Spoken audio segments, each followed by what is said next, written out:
right, good morning, everybody. Welcome to our Encouraging Truth series.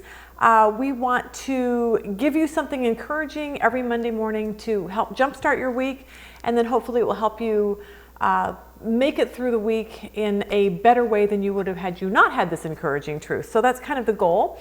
If you are new to our Bible study, I want to tell you just a little bit about us. My name is Lisa Lizier. I teach a women's Bible study in Phoenix, Arizona.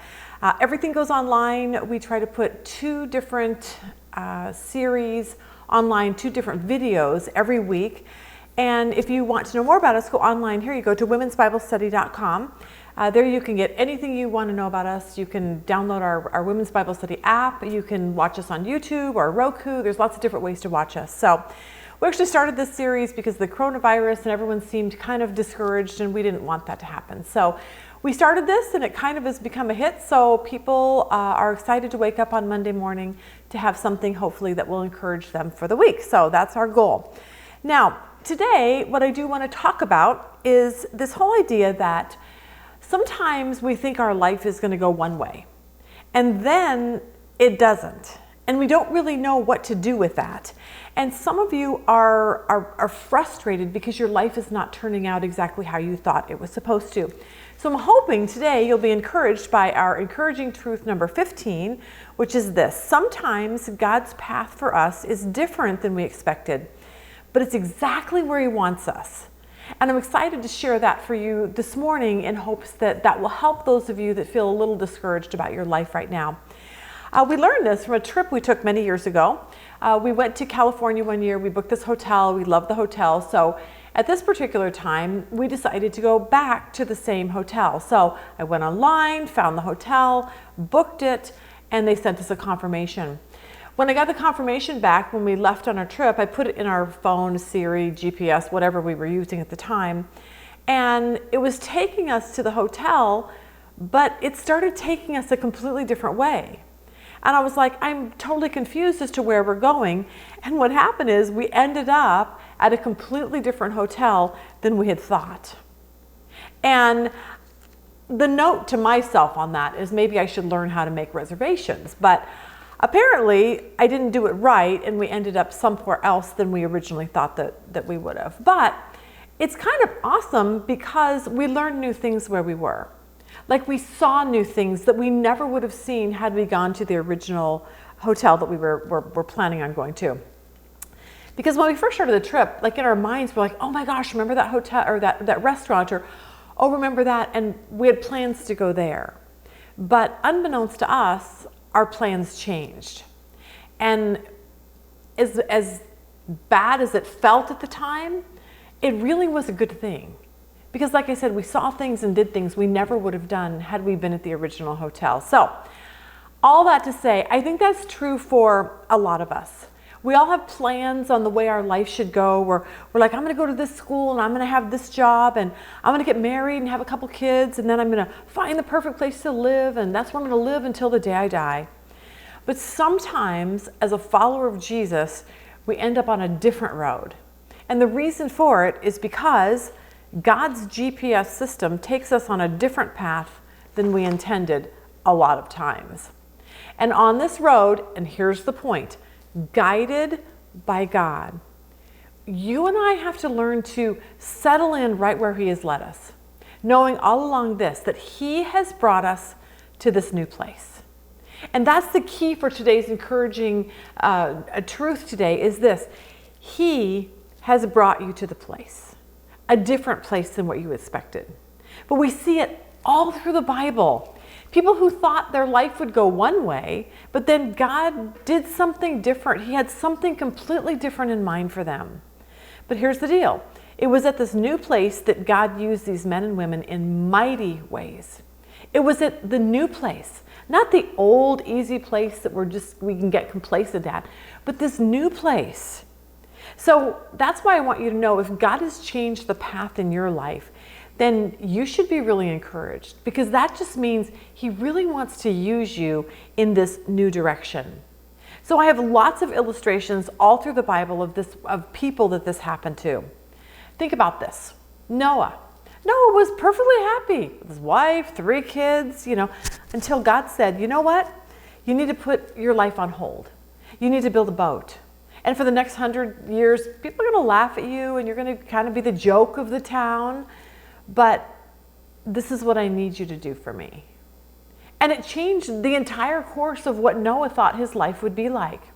How about Abraham? Abraham was probably perfectly fine living with his mom and dad and his family in a whole other country until God said, I need you to move to this new land, a new land that no one really ever even heard of at that time, because he was supposed to start this new nation that you and I now know as the Jewish nation. I would think Sarah was excited to start her life with Abraham and they were going to have kids, but they ended up struggling because she couldn't have kids. And that just brought on a whole nother pathway for them, because she gave, Abraham to sleep with someone else. And then you have all these, it's just this dysfunctional family. But I don't think that Sarah, that's how she ever started her life out to be. I think of Joseph. Joseph loved his family, loved where he lived. And then his brothers sold him into slavery. And he ended up in Egypt as someone's slave. And then he ended up in prison. Like, I don't think he thought that's how his life was really, he wanted it to go. Like that wasn't his plan for his life. We look at Moses. Moses, he's adopted, as a baby into royalty in Pharaoh's household. But he always knew he was an Israelite. So one day he stands up for an Israelite and he ends up on the run for the rest of his life for murder, until God grabs a hold of him at a whole different place that he never thought he would ever be.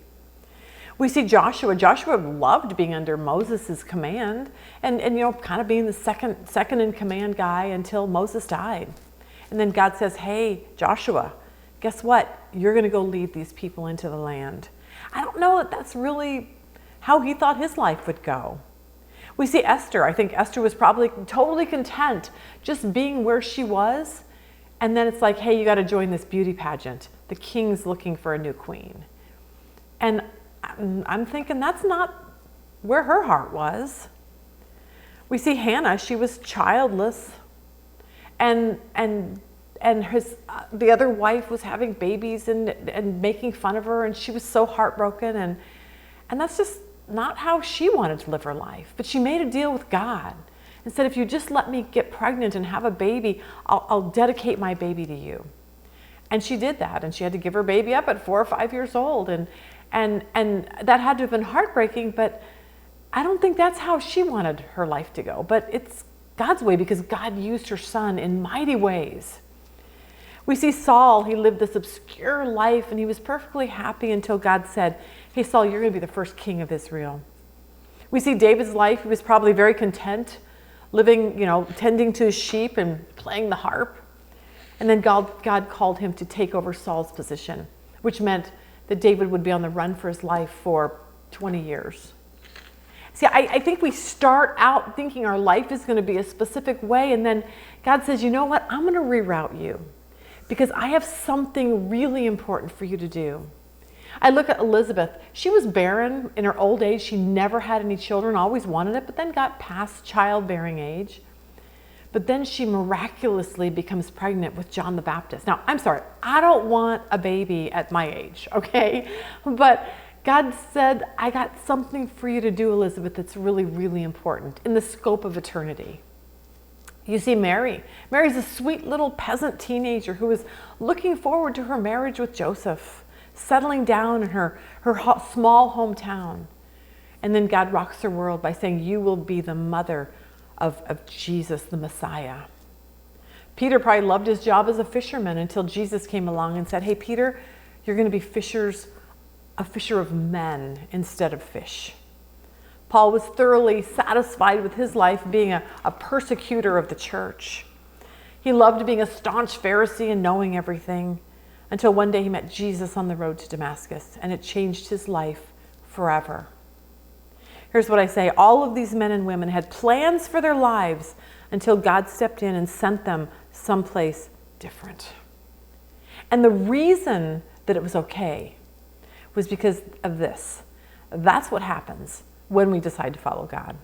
See, when you and I decide to become followers of Jesus, that's actually what it means. We're saying, God, I want to be on your agenda. You just tell me where you want me to go, and I'm all in. And that's what we're supposed to do. That's why most Christians end up at different places than they originally thought, because you're on God's plan now. You're not on your own plan. And sometimes it looks like this. For some of you, you're like, I just wanted to be a nurse all of my life. But now instead, you're just kind of a stay-at-home mom, and you're nurturing your faith to your children because you have more time. And you really never thought that would happen, but that's just where God's got you for the time being. Some of you, maybe you have a child that has something like, maybe he was born with autism, let's just say.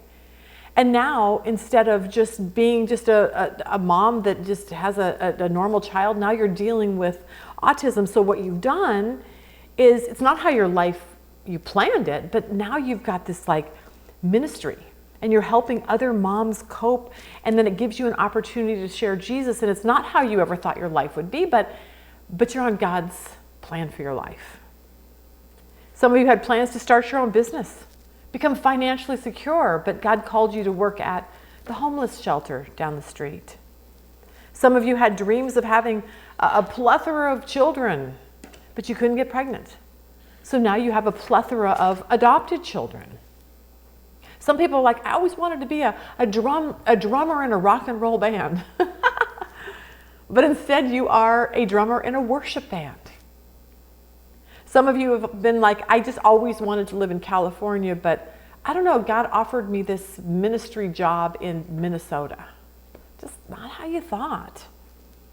Some of you are like, my child took a wrong path in life, and they ended up in prison. Nobody has a child expecting that someday they will be on the prison visitors list visiting your own child. But now you have a prison ministry. And you've reached out to all these other families, and you're just like, you know what, God, I just want to be an encouragement to them and point them to you. Some of you, as grandparents, you just always wanted to have your grandchildren around you and live in your state and pour your life into them. But all your kids are missionaries, and they live in all parts of the world. And you're like, that's just not how I thought my life was going to go. But here's what we need to remember. Is that sometimes God has different paths for us. And as hard as it is to imagine, it really is a good thing. And we're going to learn that from a story today in the Bible by a woman by the name of Naomi. Naomi was married. She had 2 sons, perfectly happy, living in her town of Bethlehem, planning to spend the rest of her life there, but God had other plans. And during a famine, her husband Elimelech decides that they need to move. He needs to move their family to Moab, which is 20 or 30 miles away to escape this food crisis. There's food there, there's not in Bethlehem. Naomi was forced to get up and pack and leave a home that she never ever wanted to leave.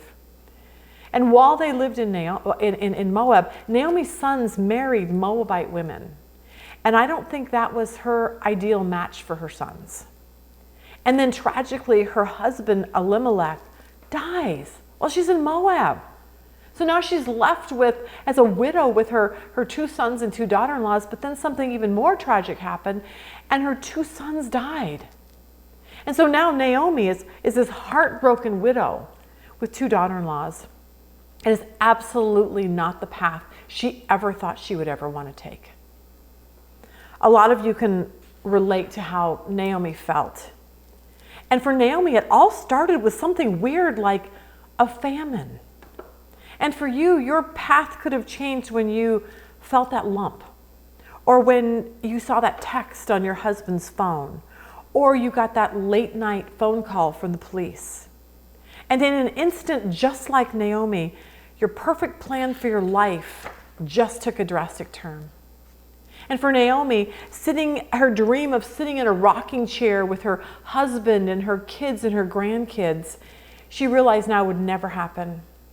And in fact, with the death of her 2 sons, grandchildren that she had hoped for would never come to fruition. The life Naomi had envisioned for herself would never become a reality. And for us, we can also actually relate to Naomi and her shattered dreams. For some of you, it was because your husband walked out the door on you. And he left you with all these kids, and you're a single mom, and that was just not what you ever planned in your life. Some of you, maybe it was your plan for that healthy child, and now you just knew you'd be on the baseball team and you'd be the soccer mom, but instead you're picking out a wheelchair that your child will be carried around in for the rest of his life. Possibly it's the ministry. Some of you started this ministry and you're just like, God is calling me here and we're going to move to this foreign land and share Jesus with people. But then you get there and everything blows up and the people that said they would support you didn't. And your dreams, and you've just come crashing in. All of us have had ideas of what our life was supposed to be like. And when our dreams and our thoughts and our ideas for our life were not fulfilled the way we planned, we all have a choice. And the choice is to just assume that life is in the hands of fate and random chance.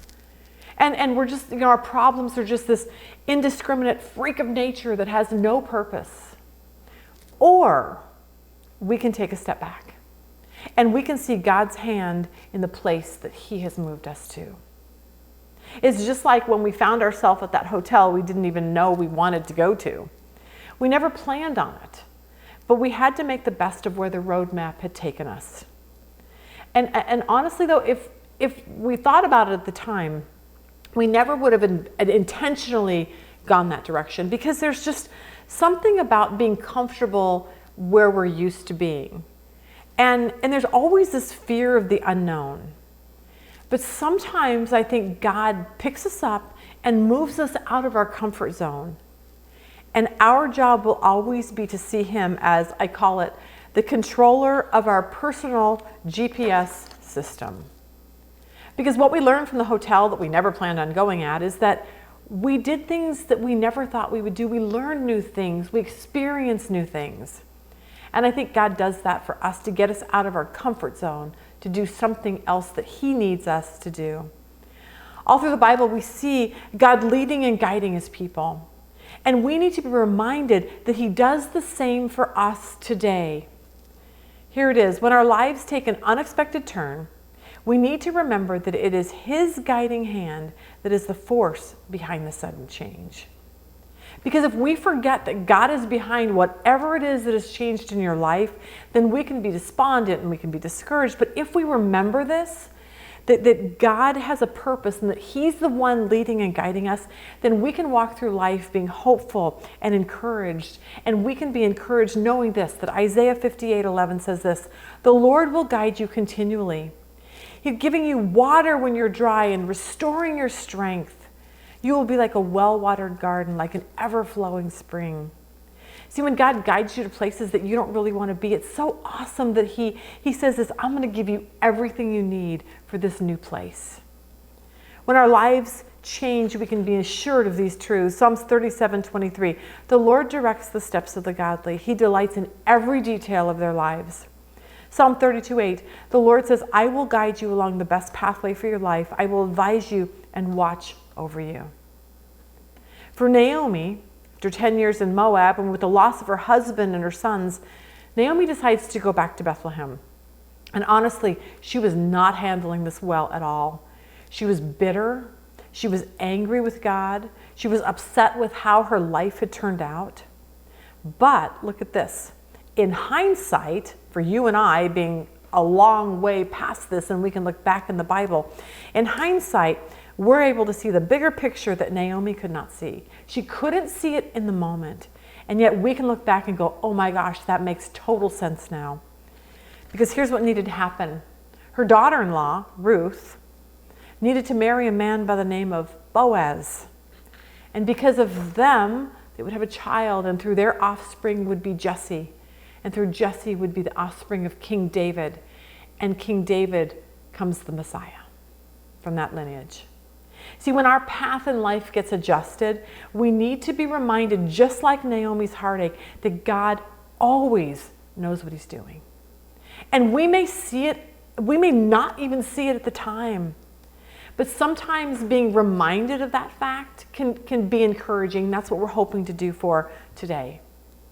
Another example is, think of little Mary, the mother of Jesus, young, engaged to be married to Joseph, whole future ahead of them. She's excited for a new home, a new life, babies in her future. Life was really good for her. Until one day, her whole life plan would change. Look at Luke 1:26. Now in the 6th month of the angel Gabriel was sent by God to a city of Galilee named Nazareth, to a virgin betrothed to a man whose name was Joseph, of the house of David. The virgin's name was Mary. And having come in, the angel said to her, "Rejoice, highly favored one. The Lord is with you. Blessed are you among women." But when she saw him, she was troubled at his saying and considered what manner of greeting this was. And I think troubled was an understatement. Because here's the deal. If the angel Gabriel, who stands in the presence of God, which, that's the coolest thing ever, if he shows up to you when you're having your coffee in the morning, trust me, your life is about ready to take a totally different turn than you ever thought it would. Verse 30, then the angel said to her, "Do not be afraid, Mary, for you have found favor with God. Behold, you will conceive in your womb and bring forth a son, and shall call his name Jesus. He will be great and will be called the Son of the Highest, and the Lord God will give him the throne of his father David. And he will reign over the house of Jacob forever, and his kingdom there will be of no end." Then Mary said to the angel, "How can this be, since I do not know a man?" In other words, I've never been with a man, I've never had sex. And the angel answered and said to her, "The Holy Spirit will come upon you, and the power of the highest will overshadow you. Therefore also that Holy One who is to be born will be called the Son of God."